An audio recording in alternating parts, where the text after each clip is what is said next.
Okay, I think this is Lake Michigan, and we are exploring on a day of about maybe 52 degrees here near Chicago. What is this town called? Libertyville? Yeah. Okay, right near the Naval Academy that we're visiting. So we're walking along. Try to keep us both. Can you stand up a little taller? No. Oh, there's the lake.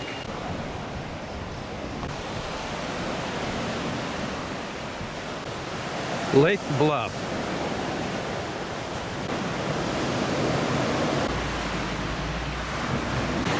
Is the lake. This is really pretty. You're not bluffing about that, are you? No. Those waves look pretty aggressive for Lake Michigan here. I don't know about Lake Michigan, but it almost looks like a mini ocean.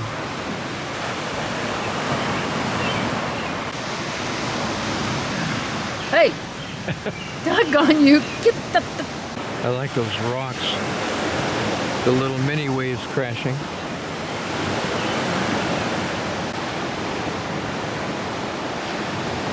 Check that out. Yeah, I'm looking right at it. Gorgeous. Oh, here we go again. It's beautiful out there, but we're not residents, so we can't go to the lake. Sorry, guys. You're bumping my whole... Excuse me, hole. We're admiring the beautiful scenery. We're from California. Do they allow people to walk along on the beach there? They do or don't? Yeah, yes, they do. They do? Oh, thank you. Yeah, enjoy. Right.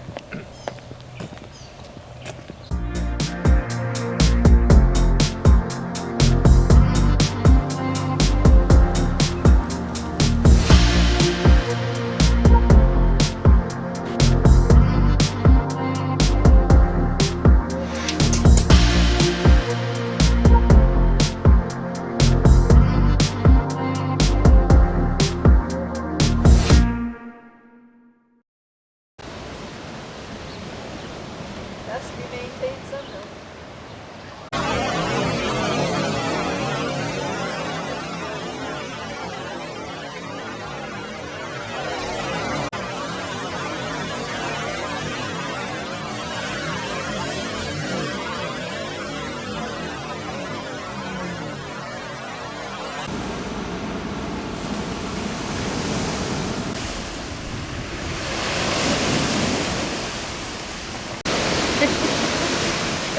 I wrote hi.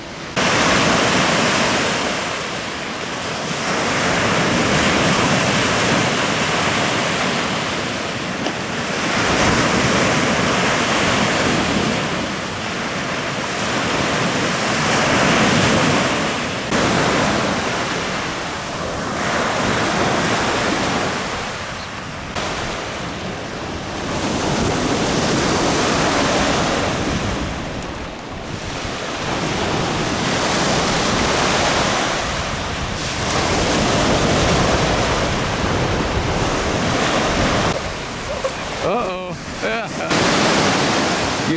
You don't have it in the car though, right? No. Whee!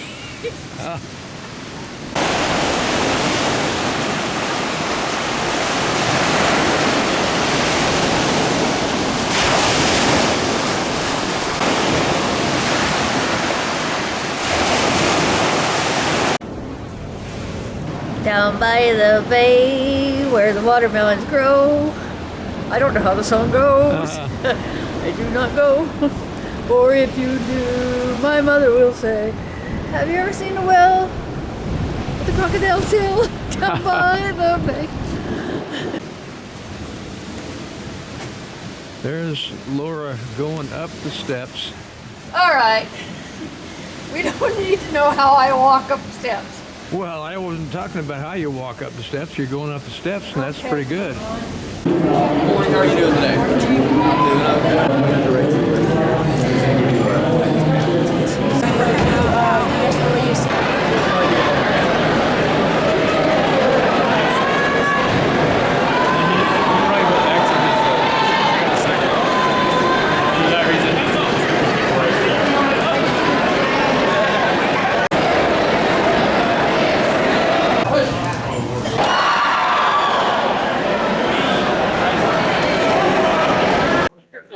at the graduation of Marvin Lee Fife Jr., Laura's grandson, in what's the name of this town? Libertyville, Libertyville, Illinois. Illinois. He has gone through, I think, basic training. They call it something else. College boot camp. They call it boot camp. Okay, in the Navy. I think it's a tremendous honor. Number one, for us to be here to see this, and secondly, for Marvin, we call it accomplish this in his life. Definitely a mark for his life and for his future. A creation for him.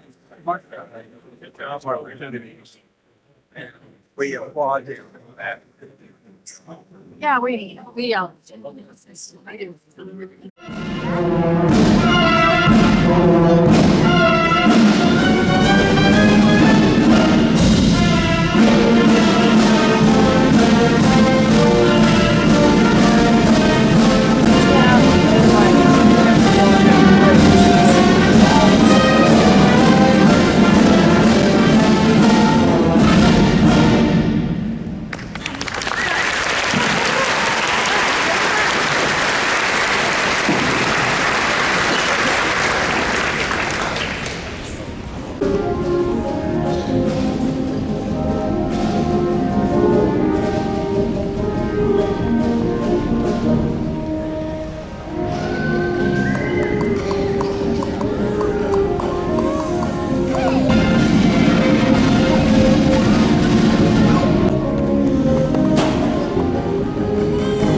grads.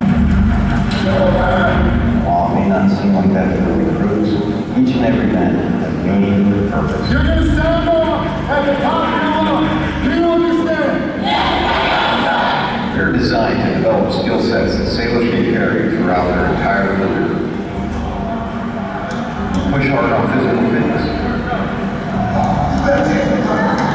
A challenge for service members and their loved ones. The USO keeps military families strong, providing connection home and events for families and couples. The little Christmas events for kids, but we had a date night, and here's what it's giving us time, not only together, time with our children. Thank you.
We ask you to proceed while we're doing officers. Photography is certainly encouraged, but we ask that you remain seated and off the roadway.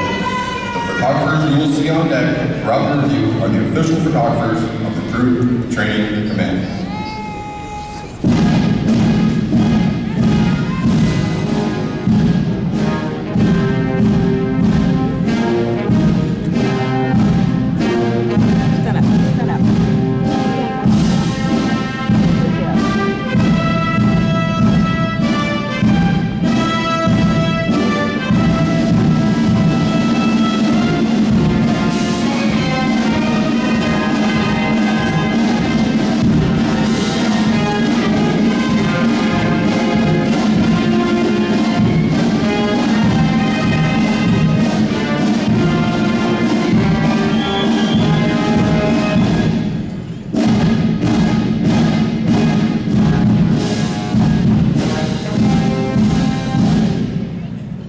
Division commanders, left or right, face,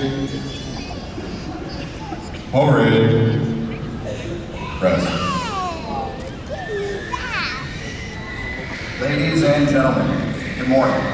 I am Lieutenant Jack Kennedy, Recruit Training Command's Master of Ceremonies. I would like to welcome you to today's Pass and Review. Today you will see 9 divisions comprised of 709 sailors participating in their graduation ceremony and soon join the most powerful Navy in the world. Please draw your attention to the unit positioned at center deck. There is the Review Commander and staff. The Review Commander is responsible for conducting the graduation ceremony. Today's Review Commander is Airman Apprentice Alexandra Landrum from Tampa, Florida. Let's give her a hand, folks.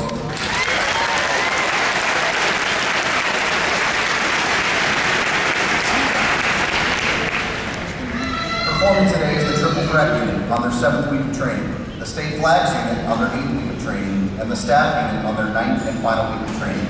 These units are comprised entirely of recruits. During their night of arrival, recruits are placed into divisions of 88 personnel and assigned division commanders.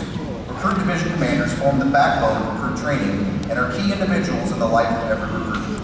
Division commanders must serve as counselors, disciplinarians, administrators, and military leaders. Above all, they must show themselves as outstanding examples of military bearing, appearance, attitude, and behavior. Each division also has a recruit chief petty officer. The senior recruit supervises the divisional staff positions and leads the division in the absence of their division commanders. Now, ladies and gentlemen, it is my pleasure to introduce the graduating divisions, their division commanders, and recruit chief petty officers. As I introduce each division, they will raise the competitive flags that they have earned throughout their training. As I introduce each recruit chief petty officer, the flag representing their home state will also be raised. Please hold your applause until all introductions have been completed. I will be starting from their right. Division 203. Commanded by Chief Petty Officer Jonathan McGrath. Petty Officer First Class Matthew Hernandez. Petty Officer First Class Andrew Carrillo. And their recruit Chief Petty Officer, Airman Apprentice Gabriella Seamen from Durham, North Carolina. Division 204. Commanded by Chief Petty Officer Class Rebecca Ratcliffe. Petty Officer First Class Kenneth McDaniels. And their recruit Chief Petty Officer, Airman Apprentice Andrew Butterworth from Denison, Texas. Division 211. Commanded by Chief Petty Officer Wilfredo Baez. Petty Officer First Class Joe Pipes. Petty Officer First Class Antward Usher. And their recruit Chief Petty Officer, Airman Apprentice Derek Hooks Jr. from Tuskegee, Alabama. Division 924. commanded by Senior Chief Petty Officer Stephen Jennings.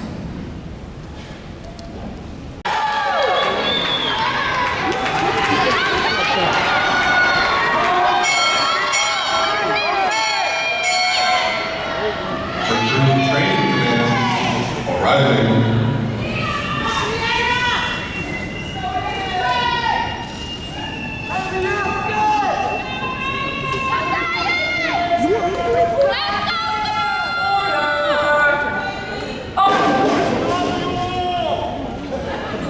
Fleet Master Chief, United States Navy, arriving.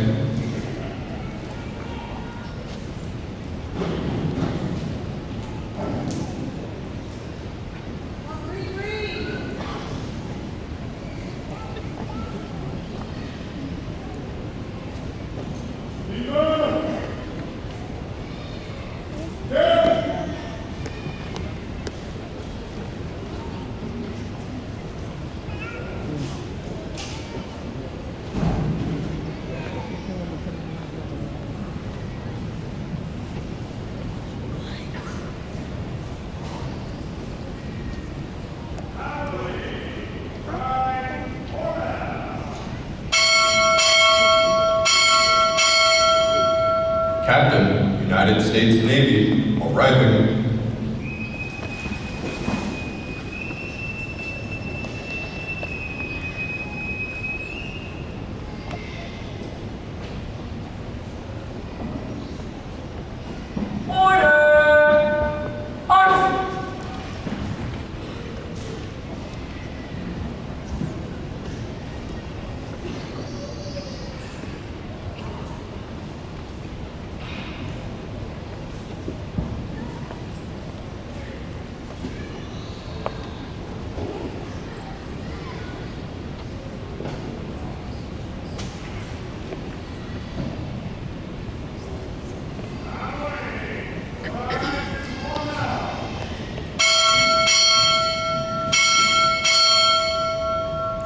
Captain, United States Navy, arriving.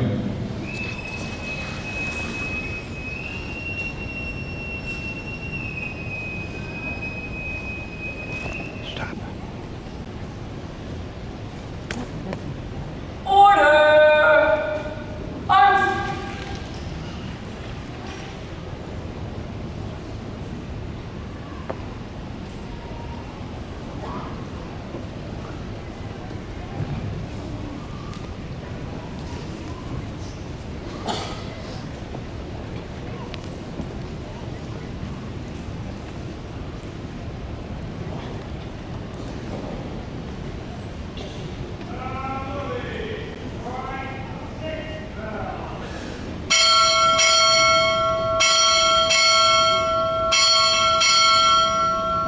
Naval Service Training Command, arriving.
U.S. Pacific Fleet, arriving.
present arms.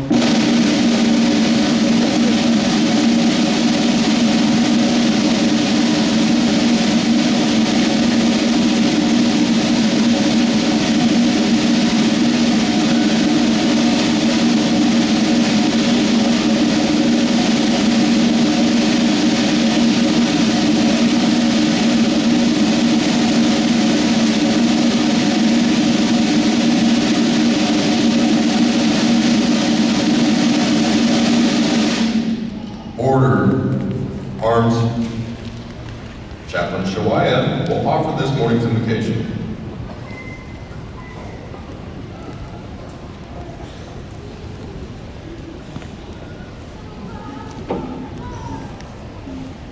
Good morning. Let us pray. Almighty God, we thank you for the privilege of being able to gather this morning to celebrate 9 arduous weeks being completed here at Recruit Training Command. We invite your presence to be with us today. As we look over this group of graduates, we remember that the freedoms that we enjoy today come at a great cost. Thank you for their willingness to serve in a moment that their nation needs them the most. Bless each one in a special way as they depart the gates of Recruit Training Command. May your spirit be with them and influence them to make right decisions as they enter our fleet. Send trustworthy friends, great mentors, excellent leadership to guide and support them as they begin their naval careers. Thank you for their recruitment commanders, as well as the staff who work diligently to prepare them for this moment. Finally, Lord, bless their family and friends, whether they're here in person or at home. And thank you again for this moment to be able to celebrate their achievements. In your holy name we pray. Amen.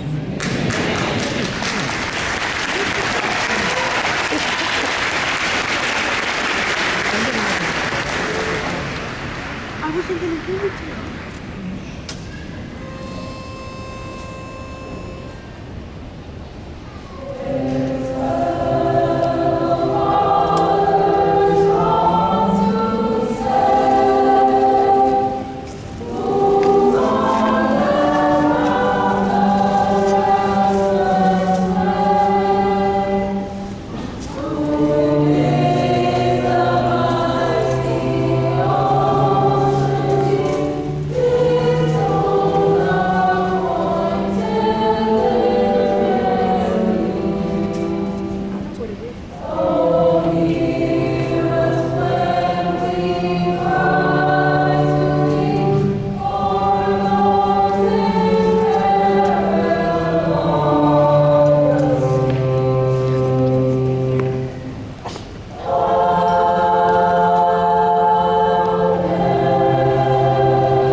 Junior.to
Good morning. Commence the review. Aye, sir. In my opinion.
Ladies and gentlemen, good morning and welcome to Navy Quarterdeck. I'm Captain Ken Fromer, Commanding Officer of Recruit Training Command. I'd like to welcome all our family and friends attending this graduation today and those watching live online around the world. Joining our graduation today, we have a host of distinguished guests, starting with our reviewing officer, Admiral Stephen Taylor, Commander of the United States Pacific Fleet. Our guest of honor, Captain John Rabazan, Executive Assistant to the Assistant Secretary of the Navy. Our special guest, Captain Marvin, Fleet Master Chief, another special guest, Fleet Master Chief Donald Davis, U.S. Pacific Fleet. PAK's Force Master Chief Lonsdale, Force Master Chief for Naval Surface Force Atlantic, and Command Master Chief Lance Conley, Commander Naval Surface Force Atlantic. I would also like to acknowledge staff of our fleet sponsors, Naval Test Wing Atlantic, sponsoring Division 203. Submarine Squadron 7, sponsoring Division 207. Commander U.S. Pacific Fleet, sponsoring Division 209. And the United States Navy Test Pilot School, sponsoring Division 210. Our fleet sponsor program allows recruits to connect with sailors from Navy commands from around the world, providing the nature of motivation with Recruit Training Command. And we were not short of that motivation this week. Division 924 graduates today. They're our staff support unit, providing morale honors, honor guard, and a recruit review commander, action support staff with ceremony. How about a round of applause for their performance today, folks?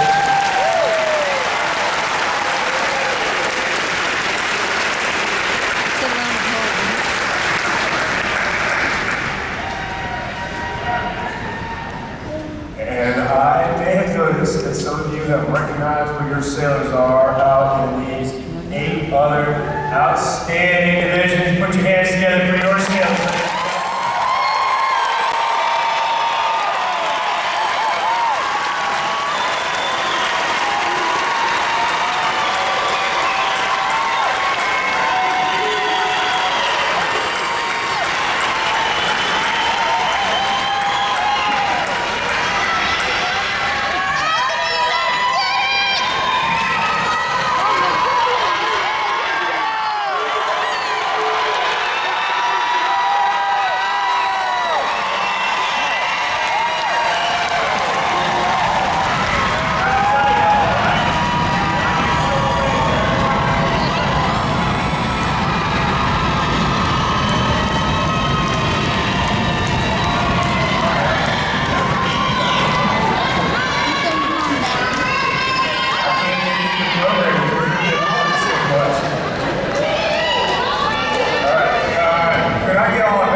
Staff Recruit Training Command is committed to providing the United States Navy with basically trained, physically fit, smartly disciplined sailors, such as those standing before you here today.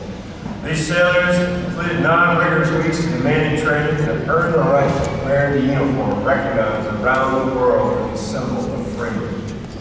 I would also like to take a moment to introduce you, your family and friends, to your new Navy family. As you reconnect with your sailors shortly and embark on a new journey together, we invite you to learn more about your resources here in Great Lakes and around the world. Search the internet for Navy Boot Camp, Navy Family, and check our command website to learn more about your new resources here locally at your next institution. Today's graduates have served as a bedrock of American naval forces and joined other sailors on watch around the world to defend freedom and liberty against those who threaten it. I can say with a great deal of pride, as you all have also, this training group is ready to graduate. Ladies and gentlemen, make some noise for 709 new sharp sailors of the United States.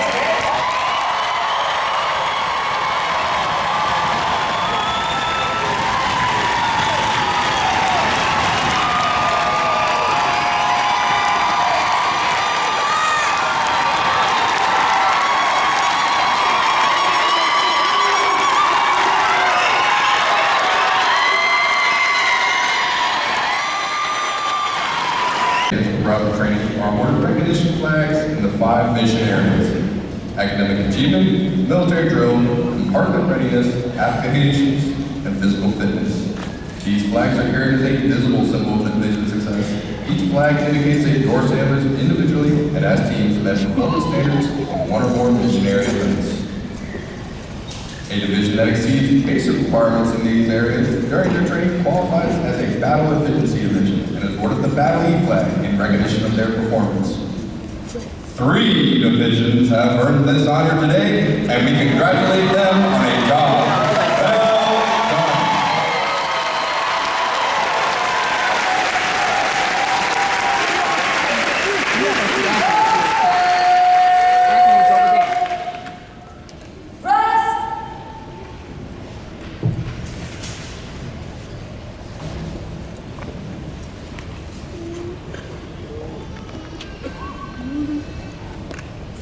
Admiral Kohler will now present this week's individual awards. He will be joined on the drill deck by our commanding officer, Captain Kroger, Commander, Naval Service Training Command, Admiral Popper, our guest of honor, Captain Bradford. Today's special guest, Fleet Master Chief Davis, and today's VIPs, Force Master Chief Lonsdale and Command Master Chief Thompson.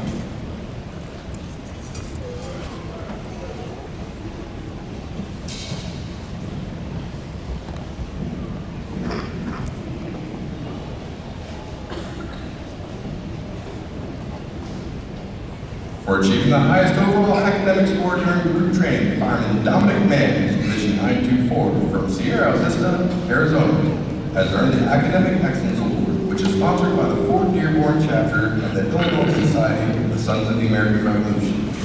Fireman Mann receives a letter of commendation from the commanding officer. Well done, sailor.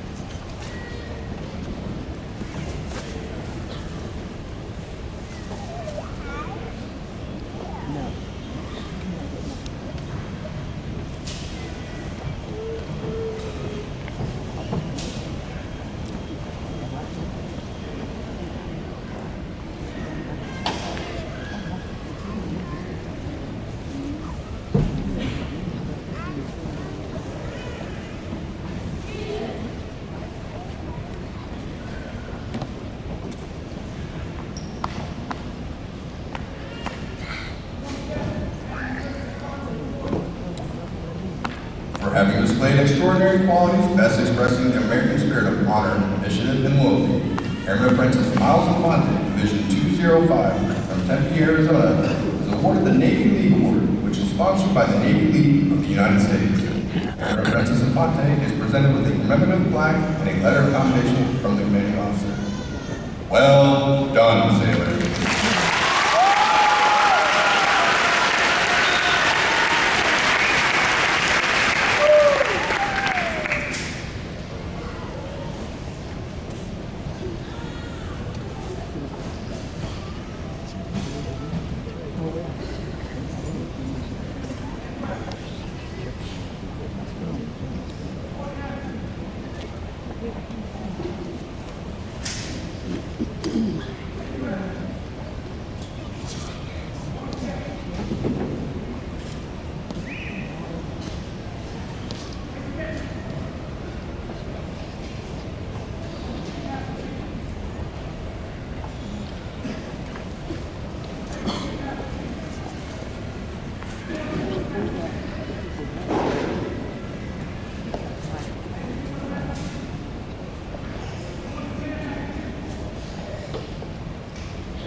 it was. Some would say he's stalking me, but I can't say that like that. So he's constantly asking me, what are you guys talking about? When we talk about the war recipients, we're just like, we're so excited for you.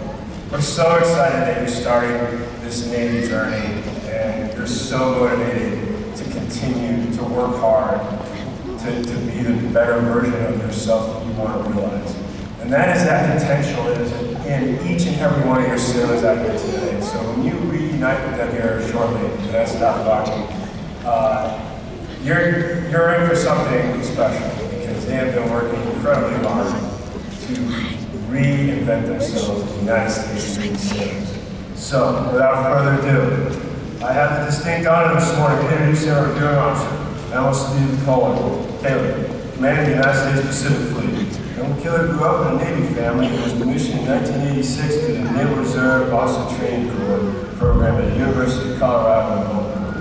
He was designated Naval Aviator in 1989. At sea, the Admiral was commanded Fighter Squadron 143, USS Botanical, USS White. 105 sailors, you can't imagine. For the families in the audience, I realize I am the speaker that is in the way of your reuniting with your sailor, and so I promise just an hour and a half of remarks here I do want to thank the whole RTC team, from the RTCs to the support staff, to everyone else who made not only the ceremony happen, but these 705 fine Navy sailors that we have this morning. I want to thank the Navy families and friends for the support you've given the sailors while they've gone through this, the encouragement to join, and certainly the encouragement you'll give them in the follow-on months and years. And thank you more specifically to the newest sailors we have in the United States Navy. I'm so impressed and inspired by the teammates I see before me. You all inspire me because each and every one of you has the motivation, drive, and desire to be part of something larger than yourself and to be the best. You chose to serve an ideal. You parted with past lives and put on the cloth of your nation, and you chose to join a Navy which has defended these United States for 250 years and will do so for 250 more. Here at Great Lakes, you've learned, achieved, and now maintain the Navy's highest standards, and I know you can carry them forward in all that you do. The values and character that are taught here apply in life forever. The high standards you embody will carry you to success in the fleet and are the demonstration of professionalism. We will all count on your constant professionalism as you join the fleet, for it's the foundation not only of the U.S. Navy, but of any elite organization. Professionals make the extremely difficult look routine and easy when it is not. You, as well-disciplined professional sailors, need to know your work inside and out. You need to carry yourself above reproach at all times. And you must have the moral courage to always hold yourself and each other accountable for your actions. I count on all our sailors to instill and maintain this professionalism on the deck plates, at sea and ashore. For it's not only the tremendous positive reflection of the United States, but the foundation of our combat readiness, for which there can be no compromise. Combat readiness is the basis on which our operational success depends. And each and every one of us needs resolve to defend our homeland and our American way of life. Right now, our Navy is operating in the most combat-intensive period we've experienced in years, and our sailors continue to put their lives on the line to defend freedom around the world. Today, you join the world's greatest team, the United States Navy. As a military team, it's our duty to deter conflict, and we do that by being ready at all times to take the fight forward to the enemy and win. But success in that mission does not come through effort alone. It requires all of us to be at our best all the time. Success in combat requires a bias for action, the constant drive for excellence in every aspect of our duty, and the ability to operate seamlessly with shipmates, other military service members, and our allies and partners. When you encounter the enemy, you must know exactly what to do. You must be mentally and physically prepared, and you will be. As I look out and see our new sailors today, I know that our Navy's best days are ahead of us. You young sailors are strong, motivated, squared away, driven to succeed, fired up, proud, and because of that, our fleet is unmatched, and our future is bright. You give me confidence that we will win any fight and prevail over any challenge. It's important to know that all of you sailors do not rise to this challenge and do this dangerous work alone. We all have families and loved ones who support us, whose love and care makes our demanding profession possible, who wish us farewell when we go over the horizon, who work with diligence and dedication to enable our return, who brighten our days with reminders of home and remind us what we defend. Many of them are here with us today, and we honor their service. We must always take care of our families. When our families and loved ones support us and what we do, they too serve and sacrifice for their nation. No sailor succeeds alone, and you are not alone. Today, I'm so proud of you all for what you've done over these last 9 weeks and what you will do over these ensuing next years. Instead of just dreaming the future, you claim to stake in it. Instead of leading a simple life, you chose to accelerate it. Instead of watching history, you chose to make it. Together, we'll secure our country's future as a team. We, the United States Navy, are the men and women of action. And we do not wait for history to write our actions. We act to write our history. And I look forward to doing that together with you. Congratulations to all of you and all of your families, and we'll see you in the fleet. Thank you.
Please remain seated until your graduates have been placed on liberty.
conveniently located just past the main gate, Naval Station, Great Lakes, with plenty of parking, free admission, and a helpful and friendly staff. Flags. Post. Section leaders, fall out and retrieve outer grounds.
Thanks again to each and every one of you for joining us on this memorable Navy Days. And without further delay, now hear this. Liberty Goal!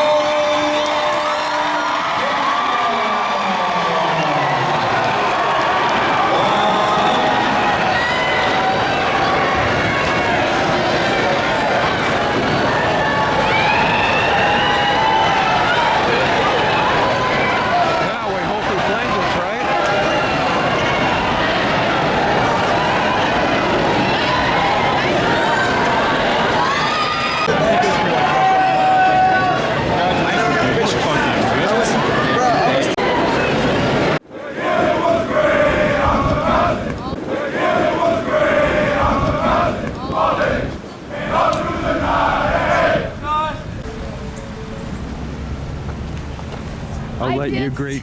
Come here, kid. Hey. It's nice to see you. I did see you. I didn't think it was you, though. I was like, I work for you. What's up, man? Hey. Good to see you. Good to see you. So you have to be back here at 7:30? 1900. Oh, what's that? It's 1900s 7. 7? Yeah. And then what? And then tomorrow I'll have Liberty at 8 o'clock. In the morning? Well, I might not be here at 8 o'clock, but anyway.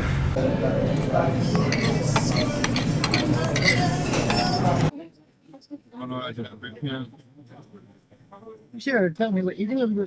Yes, petty officer, no petty officer, I petty officer. Pretty much. And 1 chief, 2 chief, 3 chief, 1 chief, 2, 3, 2.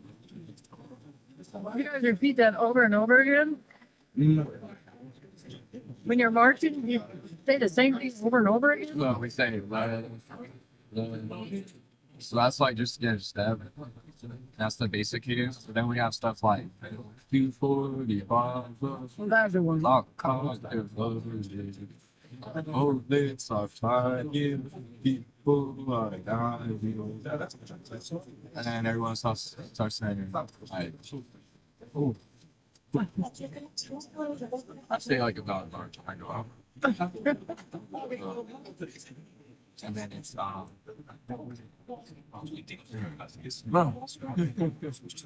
and then it's a lot. I noticed you guys get your haircuts, but the girls don't get their haircut? Yeah, girls don't have to. Girls' haircuts are optional. Now, why is that? Because girls like to cut their hair. Like a lot of the girls have their hair down their here, they just have it done. That's only required for they just have to put it down. They can't get haircuts like our blog. She got those good. Really trying to show her a bunch of information. So a lot of stuff that like I would say that like the kind of like over time you spend like 2 months with all these guys, like you start like coming up with your own like slang, like inside books. No. I'm sure you have a lot of those. Dad, watch. That was pretty funny because our RDC should come in, and if our watch wasn't watched in the door, to make sure like no that was coming in. She would stomp her foot and like lean forward, arms back, or like bang the file under bang the cabinet. Like I think they had launched lots of customers. She cuts like 70%. I guess that wouldn't make a very good sailor, no, would I?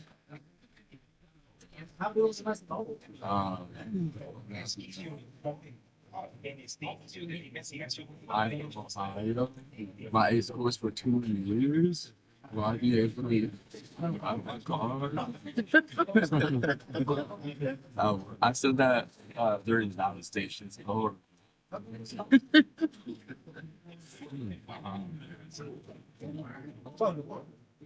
wish I could tell you guys about Naval stations, but that's not an idea. You're not supposed to. Yeah, I can say Naval stations, but I can't track it. That's kind of like secret stuff. Yeah. Well, I can understand. Well, I can't tell you I was up for like 48 hours. Did what? I was up for 48 hours and then had to watch her line out together. Oh, wow. So, yeah, I was up for a good like 48 hours, slept 2, woke up for another 2 hours, stand and watch. So I'm just standing at the door at attention. 2 hours, that's right, read my book. Thankfully, it's not to the 2 to 4 watch. No, dude, thankfully, I only had like 1 watch where I had to like talk to me stuff. I watched the fun. Because that's when you have to report the watch bill. Robert, everything. And they'll check the department too, real quick. And you're the one who reports to him for the behalf of like 90 people. So you usually end up taking you off. A lot of discipline in this mess, huh? Lots of getting you off. It was only like 1 time I actually like messed up over here. I just got back from the PFA and we can get beat a lot, so I was exhausted. And I had watching every other day. I laid down in the head on the shower bench and he's put my book, opened my eyes, and I just like logged off for like 10 minutes. And I woke up to my third RDC slamming a book against the wall, telling me to wake up. I pulled my book down and I'm just staring face to face with my RDC. So I looked him in the eyes, and it was the biggest, like, SIHIT moment for me. I kind of muttered it almost a little bit. I got up, stood at attention so fast, and he sent me down to the ORD to go that for like 5 minutes, good 5, 10 minutes. Yeah. It wasn't fun. It was like 4 other people got sent with me tonight.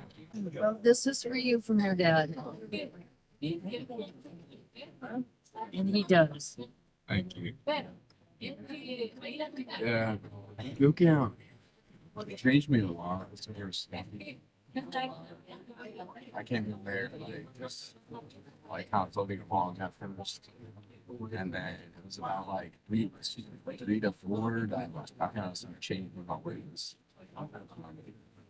After I failed the first test, I was like, I got any offense being like, then I got to Q. Like this was when my my waivers and stuff were really different. Like this is all really complicated.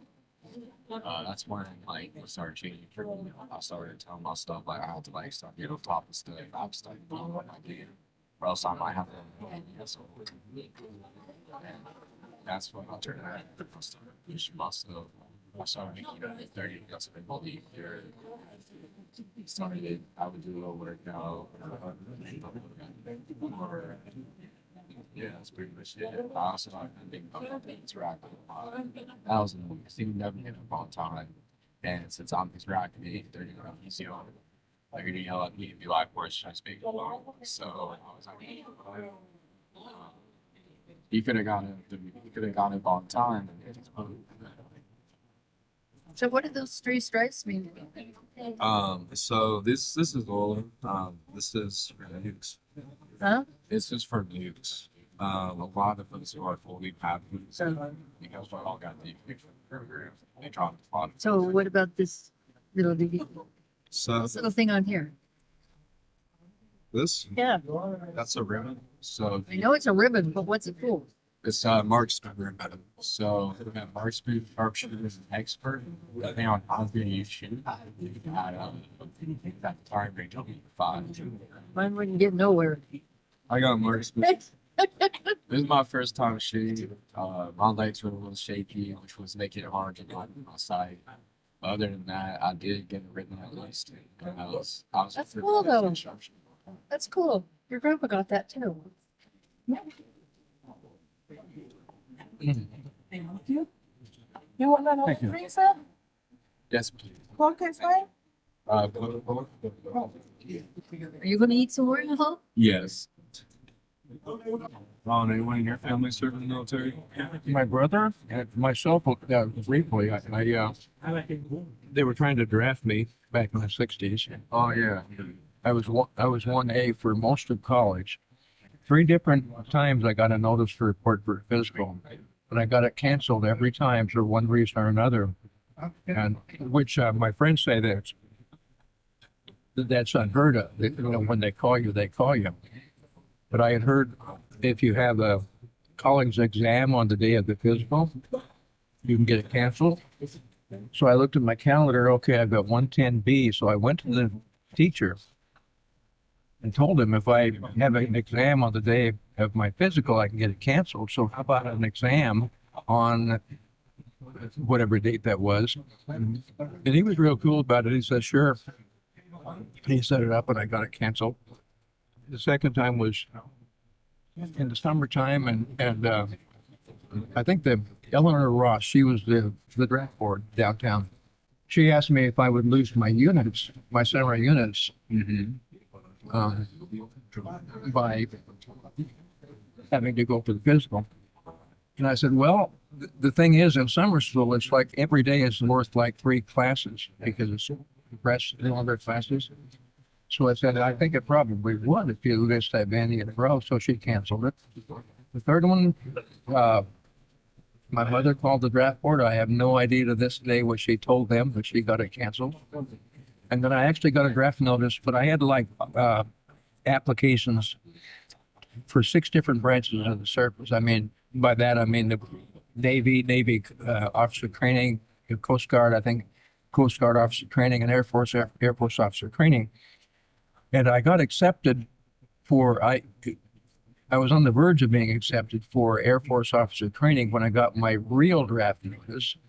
I had the physical notice where I had to actually go. The 4th notice, I had to actually get the physical. I had 7 physicals for all those different applications, and they didn't recognize each other. I had the Air Force application in the wings when I got my induction notice, and then I had 2 weeks. And so the recruiter, my recruiter, Air Force recruiter, said, I will write a letter for you on your behalf, and you write a letter explaining to the government basically how much more value I would be to the country and the military in officer training as in officer candidate school as opposed to being draftee in the Army. So between the two of those, we got that canceled, and I got into the Air Force.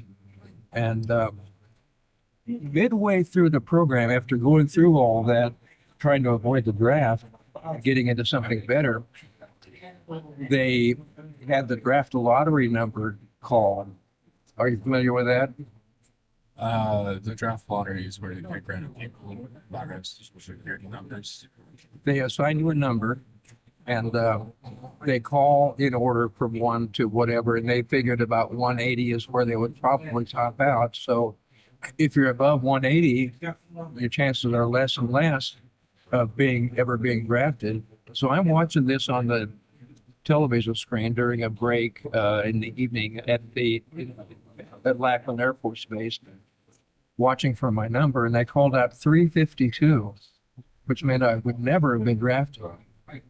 And I was in the Air Force, and I'm thinking, okay, what can I do about this? Nothing. I mean, it would be a real bad mark to do what they call SIE. I don't know what that stands for, but it means dropping out, and it's considered a dishonorable. I think it's considered a dishonorable discharge. I'm not sure.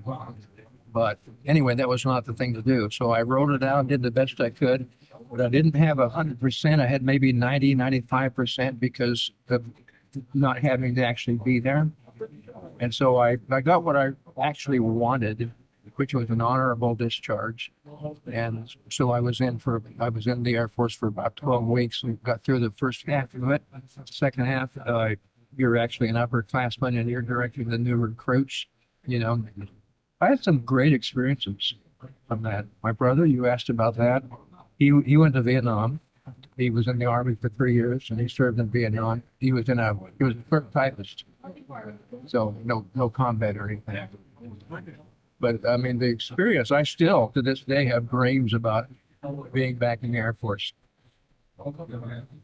Yeah, it's definitely a life. I really like the community fun. So, the community got the camp nice. Like playing basketball together and play stuff together. Only source of entertainment with each other. So it definitely was interesting. What I should do while you two are talking is to scurry out and get my hearing aids so I can hear the conversation better.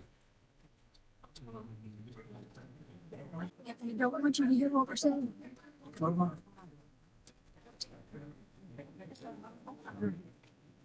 Oh, we get a new plate here.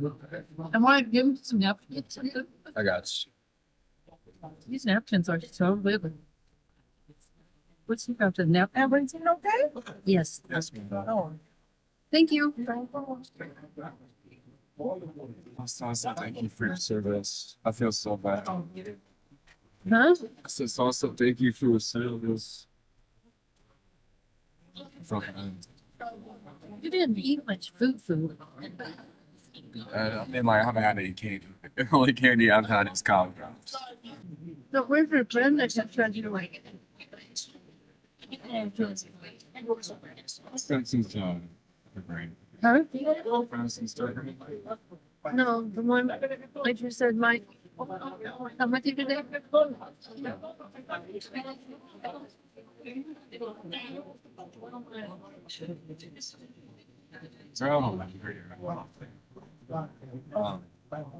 We all separated so many people.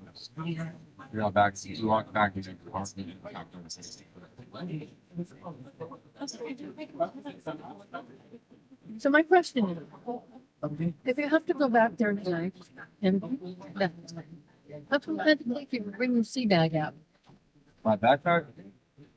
Or That's how to be. Backpack packs full of like stuff. It's so heavy. It weighs like 20 pounds at least. It has my boots in there too. yeah, but why did you have to bring it out if you're just gonna go back there tonight?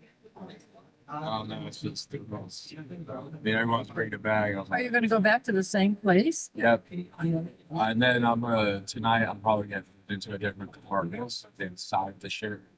So probably slightly upstairs down the hall. So Oh, so you might be in a different place, that's why. yeah, we haven't unpacked any more stuff.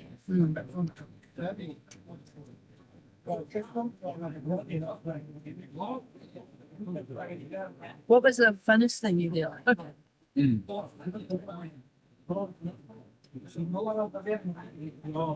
That was really fun. Shooting was really fun. First time shooting, that first bullet. But you don't really know how recoil is gonna feel until you feel it the first time. I remember I had a strong grip, but I didn't like stiffen arms. So that first shot, my arms like looked it up a little bit. I'm like, oh.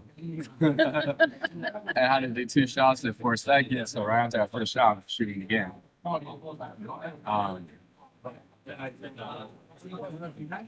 After those first 2 shots, it was like we got 12 practice shots, and then I think it was like 36 range shots. Like that count towards the test.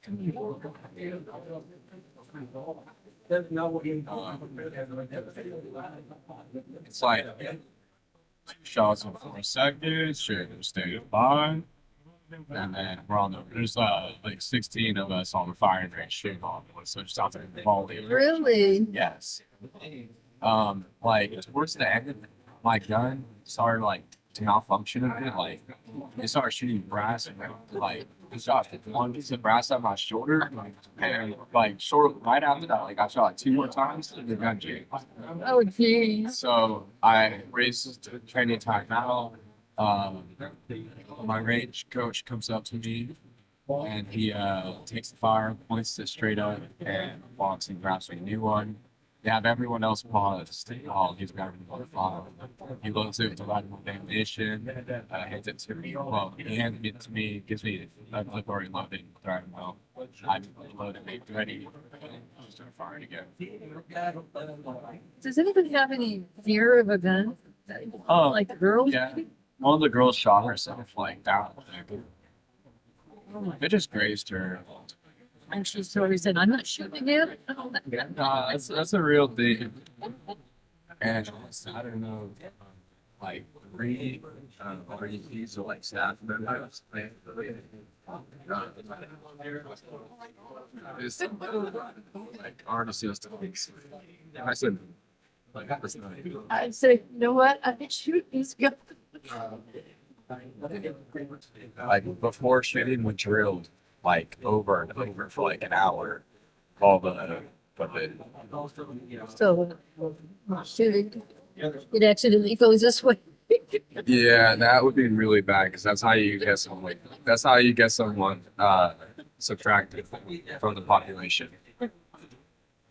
Well, I always, I took a grandpa when I first got married. He had a Winchester rifle and another rifle that I don't remember. And I didn't even know he had him. You know where he had him? Underneath his pillow.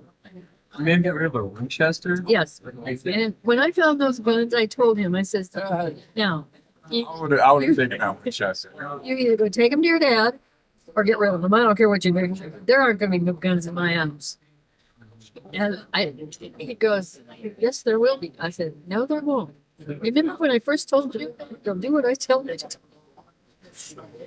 And you were never born. You weren't born at this time. But there was this guy. He was an East Side rapist, and he was raping all these women all over Sacramento. One night we were in bed, and this crash comes down. There was a table underneath. You know where my bedroom is. There was a table there that had plants on it. A cat jumped up there and knocked the plants off. Scared your grandpa to death. We start walking out. He says, stay put. I go, no, I'm going to go find out what's going on. He goes, no. I says, yes. And he, behind me, had a bat in his hand and his rifle in his hand. Behind me. I'm going, yeah, you're really protecting me if he gets me first. So I said, nope, you're getting rid of that gun. You're getting rid of him. So he got rid of both of his guns. One to his dad and one to the pawn shop. I didn't care. After this, though, I'm definitely getting the service. It's not. You don't need no gun. Never know, Grandma. I'm 75 and nobody's ever shot me. If someone tries breaking into my house, You're gonna shoot him. hell yeah. You're not gonna shoot him. You just stand there and look him straight in the eye and say, what are you doing? And if they say I'm gonna shoot, just like go for it. And then you lay down on the ground, and then he's shooting at the wall. Hey, man, the best thing I'll do is a warning from the other side of the door. Well, think positive and positive things don't happen. Think negative and negative things, they're not gonna happen. Also, was cool at boot camp was the gas chamber. That was pretty fun. Oh, that, really? You like that? I was somewhat into it, so it was pretty cool seeing other people die. I mean, like semi-alive. Like enough to where I was still easily able to manage it. And my mask was broken, so I was afraid the whole time.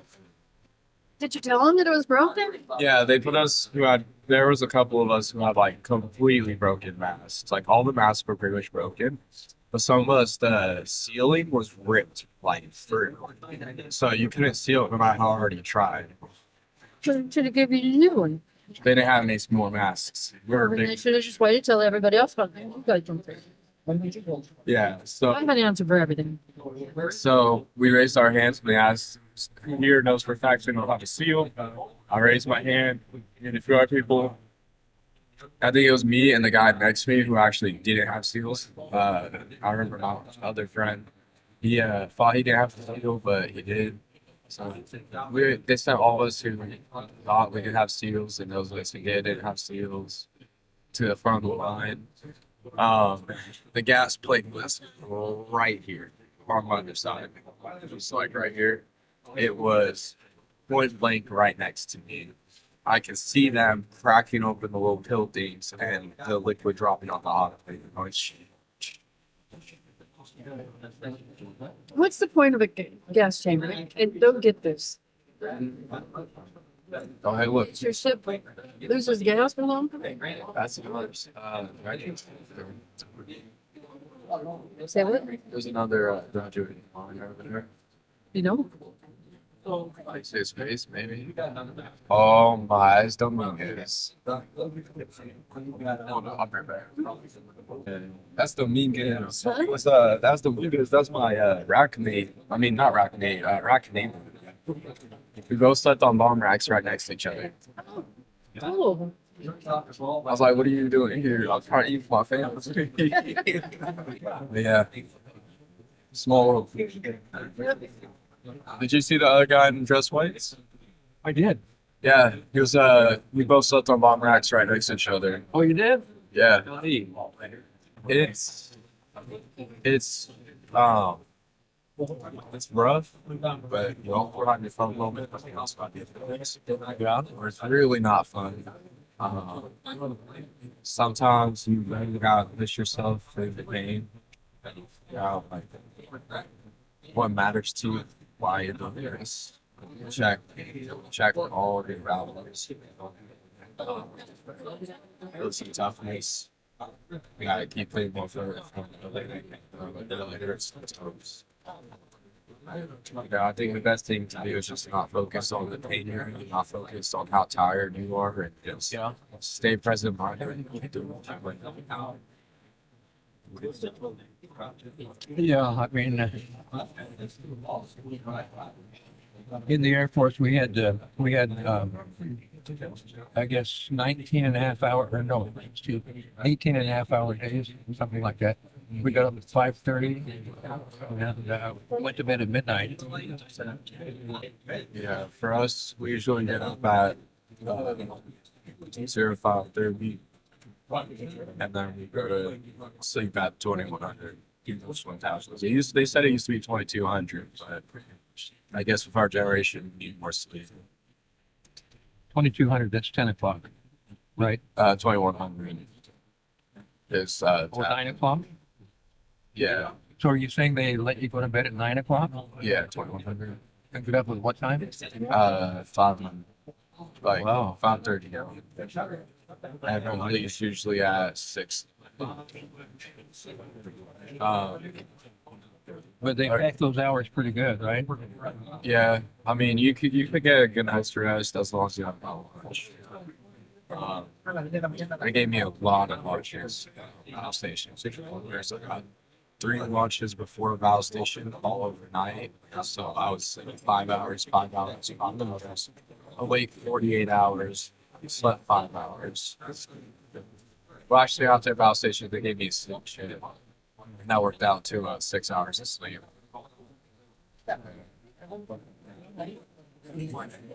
So, my brother, like I was saying, he went through, a really rigorous basic training in Army, and we went to his graduation in Fort Lewis, Washington. It was similar to this. I mean, that was this is Navy, that's Army. It was outdoors. They did a lot of marching. But anyway, once he got out of basic and got stationed someplace, I think it was in Virginia, it's a much slower pace. It's not every minute. It's like programmed. You do this, and then you go here, you go here, type thing. It was more like a job, I think. Yeah, everything is very controlled. From every breath, every time you eat, every time you sleep, everything's controlled. We didn't really start getting any sort of leeway in what we do until really near any boot camp. Now that we finished boot camp and we're sailors, it's all upon us. So now they've taken their hands off the wheel and gave it to us. So if we mess up, back. We're fully responsible for ourselves and everything we do. If we sleep on the watch, if we mess up, we are paying the price. We have to get ourselves sorted for our appointments. We have to do all of our own admin stuff. Or that was not all for me by our youngins and our own things. You were eager to go. Didn't you do an ROTC in high school program? But you were eager to get into this, right? Yeah, I've been wanting to go since I was 17. Originally, I was going to go National Guard. Well, it's probably the best hard knocks initiation into adult male life that there is. And you come out of there pretty hardcore, pretty focused, I think, usually. And it'll take a juvenile delinquent or a really wayward kid and turn him into a man. And it really is a mark for life in a lot of ways. The biggest probably being it's a tremendous credential for a job, for any job, having that background. 50% of workplaces prefer to hire ex-military personnel. Oh yeah, I know that. Because our military's work ethic is not being compared to most of them.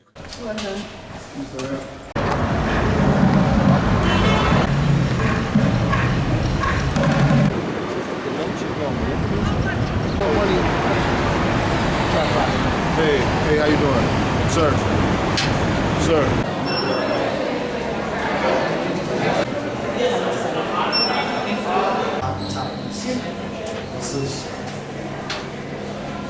It says quietly.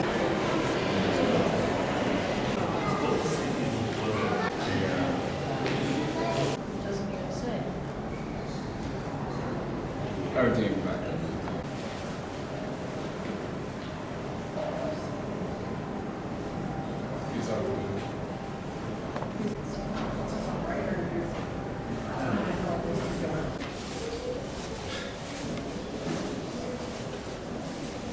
Someone get lost? Where'd they go? Oh, I'm losing you guys. So this is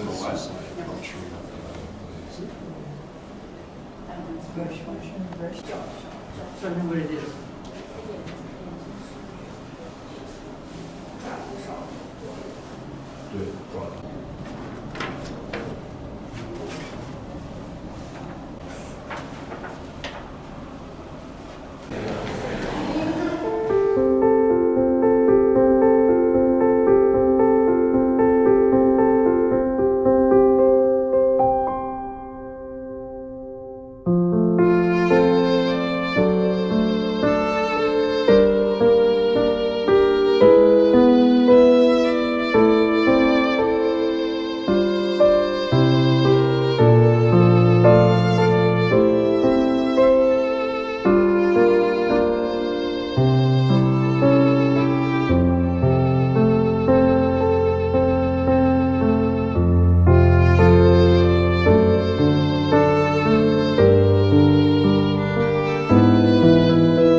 See,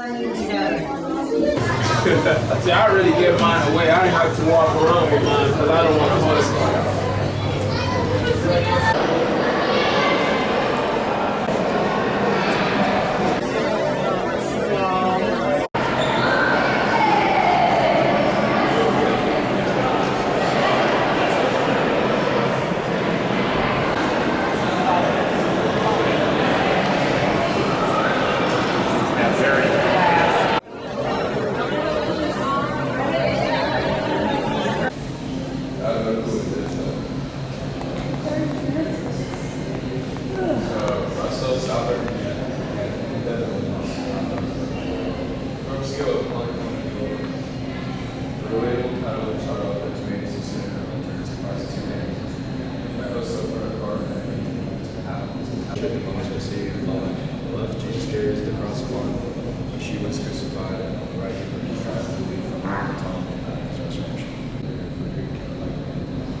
Why do you think I'm not wearing a jacket? Hello?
Beautiful day.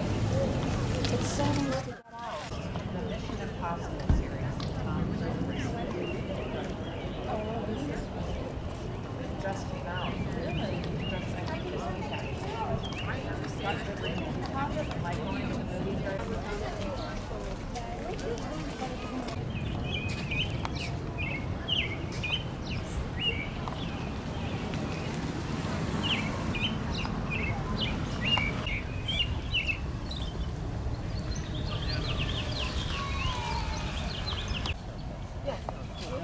movie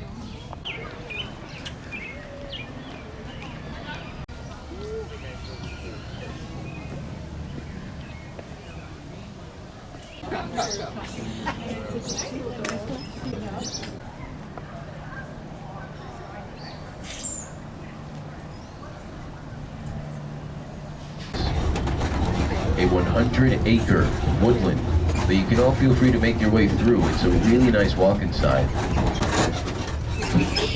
And a beautiful view of 3 islands. The very first one that we are passing right now, that one is called the Island of Everlasting Happiness. Notice a big difference between the two? People out on the second island and nobody out on the first. That's because we are not allowed on the first Japanese island, everybody. There to your right, the Island of Everlasting Happiness is only meant to be viewed and contemplated from a distance. This is everybody. It's killing me. With multiple resting spots scattered all around the island. Later. So more on those later on. You can always tell beech trees apart from their bark. They got very, very smooth bark. Dawn redwood, everybody. You'll notice beautiful green leaves growing around the tunnel itself. Those are all crabapple vines. And we refer to these as crabapple tunnels. You'll see another one coming up here now on your right. The tunnel. As you can guess, it's a beautiful spot to make your way through towards the end of the day as the sun gets ready to set out there to your right. Everybody, that's the production greenhouse. The most important spot here at the entire garden, which is, of course, closed off to the public, so we are not allowed inside there, but I will let you know that inside you will find 55,000 square feet of greenhouse where we are able to create almost any kind of growing environment that we would like for our plants here at the garden. Got a big bump there as we make our way, so I'll be sure to take it slow. Now this bridge that we'll be making our way across, everybody, is a special kind of bridge. The kind that is split between two different bodies of water. The body of water there to your right-hand side is a part of our own lake system, and the body of water there to your left. And as soon as we make our way across that bridge just now, we have arrived at the beautiful Dixon Prairie, a 15-acre grassland that was built specifically to represent what most of our home state used to look like way back in the day before any of us were around. I'm sure you can listen out for all the birds in the area right now. In fact, I'll go quiet for just a little bit, just so we can all get a good opportunity to really listen out for them.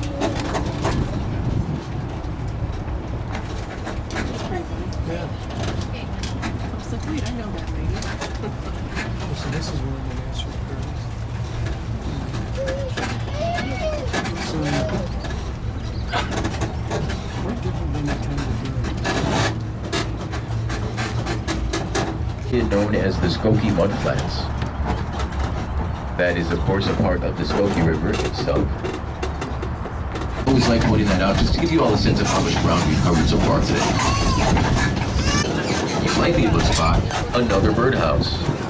That's the same kind of birdhouse that we spotted earlier today. And if you remembered, we got a total of 3 of those. That means there's another one coming up here again on our left-hand side. These are known as purple martin birdhouses. Specific for purple martins, of course. Now these purple martins migrate from the Amazon River Basin every mid-April. They have been here for just over a month now. And they can also fly up to 40 to 50 miles an hour. Looks like a lot of them over there at the moment. Of course, purple martins are communal nesters, everybody, which is why they're all nesting at the same time, and it's why those birdhouses have so many stories to it, and so many spots to nest. Where that beautiful bell tower is located. You can see the top part of that bell tower right now, out there to your right. That beautiful bell tower has been here at the garden since 1986, everybody. And it does go off at the top of every hour. So be sure to keep an ear out. And then if you take a look at this view here to your right, everybody, try your best to soak it in. It's one of my favorite views in the entire garden.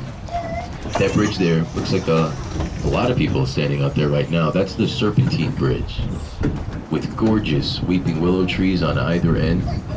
Those weeping willows are those very tall trees with those airy branches there. If you take a walk out onto that bridge, everybody, and take a look into the lake like all those people are doing right now, you can get an up-close look at some largemouth bass, some of them over a foot long, that are swimming in our lake there. Another island here at the garden. If you didn't know, that's okay. We're gonna get a great look at it here very, very soon. Everybody, a very popular tree family here at the garden. We'll see a different variation of those same spruce trees later on in the tour, which is of course known as Spider Island. Spider Island there to your right looks like a lot of people out there right now. It's very special because it just so happens to be the smallest island out of all the 9 that we have here at the entire garden, everybody. It's so tiny, in fact, that the bridge bringing you onto it, it's longer than the entire island itself. And thankfully, it is not called Spider Island because it is crawling with spiders. It's actually only called that because of a simple request from the donor of the island itself. Once it was all finished up, he requested to the garden that we name the island after his wife, whose nickname was Spider, because she was so sweet she would never harm any living thing, not even a spider. These Buckeyes on your right happen to be the state tree of Ohio. A couple more beautiful weeping willow trees also to your right. And as soon as we pass by those weeping willow trees, out there to your right is a great look at the beautiful fruit and vegetable garden, which is its very own island. Another one of the 9, of course. There to your right, everybody, just beyond these 2 more weeping willow trees, the fruit and vegetable garden sits. It's been there since 1985, and it's one of the largest edible landscapes in the Midwest. And of course, out there we produce several thousand pounds of food every year, which are all donated to the Roberti Community House. I did briefly mention an apple orchard not too long ago. Well, as soon as we pass by that second oak tree, if you take a look over your right shoulder and across the North Lake, you'll get a perfect look at the apple orchard, everybody. It looks like there's a person making its way through it right now. Looks like they're about to make their way through the end of it if you can spot them from all the way out here. These 3 are known as Serbian spruce trees. Serbian spruce trees, everybody, from Serbia, of course. Those 3 specifically to your right can grow up to be over 150 feet tall, everybody. Coming up here on your right now, be sure to pass by slow. Get an up-close look at the bark, everybody. It's got really pointy needles. I've never seen a tree like that until I started coming here to the garden. That's known as a honey locust, everybody. Water that will be on your right-hand side is, of course, the North Lake. But on your left, you'll see the Skokie River now. Skokie River, coming up here on your left, you'll notice how it makes its way underneath Lake Cook Road. That is the very spot where the Skokie River ends, everybody. Of course, us humans are not allowed on Bird Island, folks. It is only for the wildlife. As you make a right turn here. And if you're wondering about the trees, out on Bird Island, oak trees. A nice collection of swamp oak.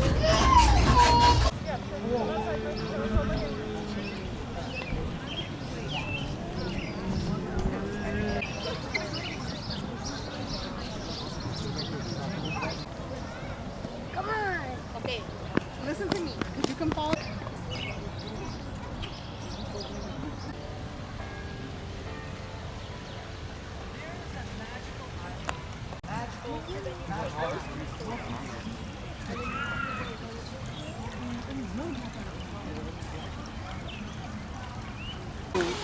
That bird came right down swooping. Hi, birdie.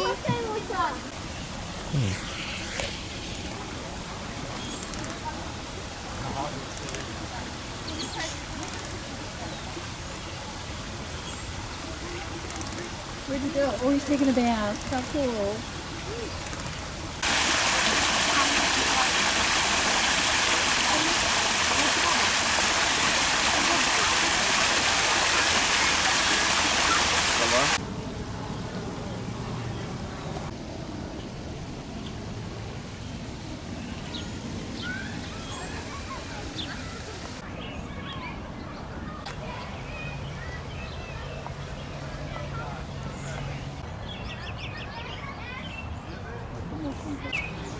That is interesting. I can't even read it. Oh well, it is what it is.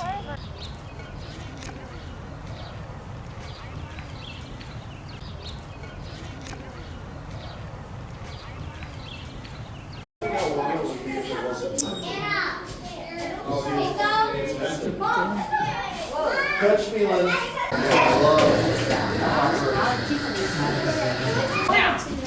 Oh, it's okay. Just let him have it. So go all the way up and then get out of the way.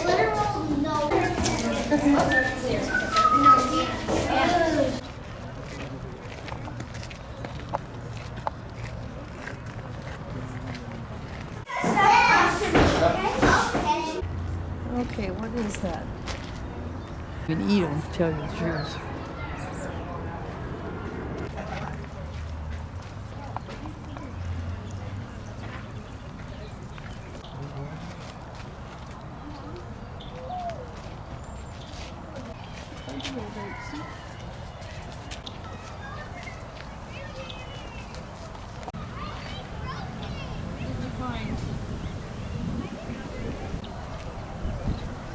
Hey, little girl, where are you?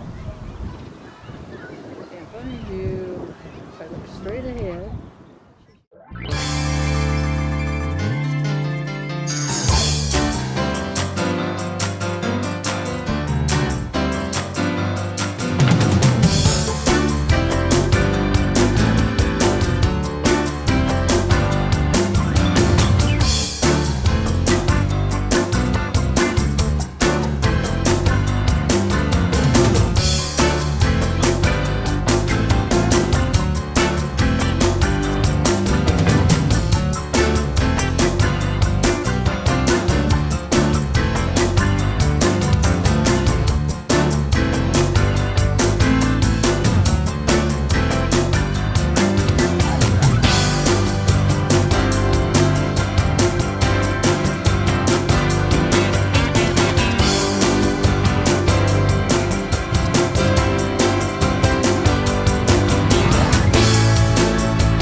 Oh, look at that.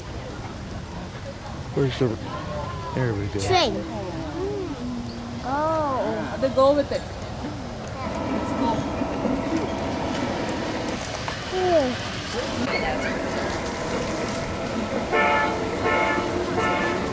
Did it honk?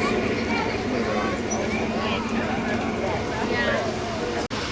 At the beginning, it was cool out. I guess it's only stay here and watch. But where is it going to come? It's going to come sometime. That's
Hurry, hurry, hurry. Down so bad.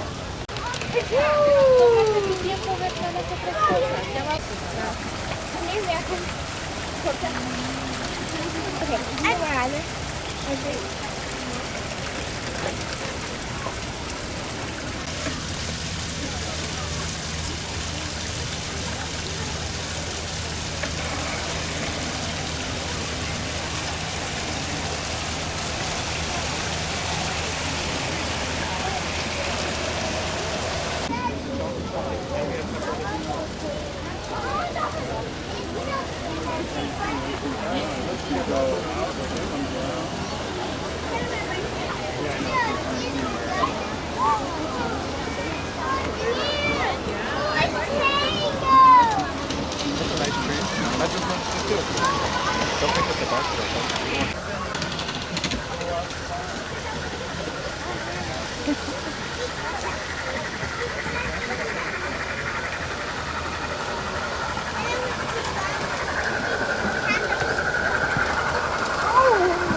Do it.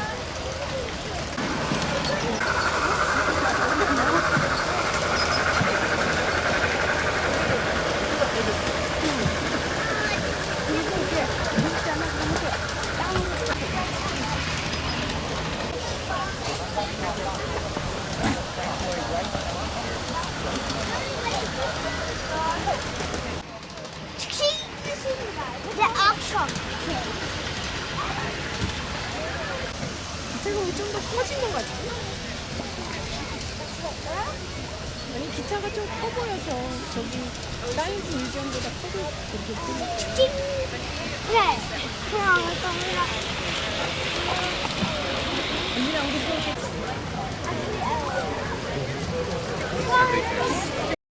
또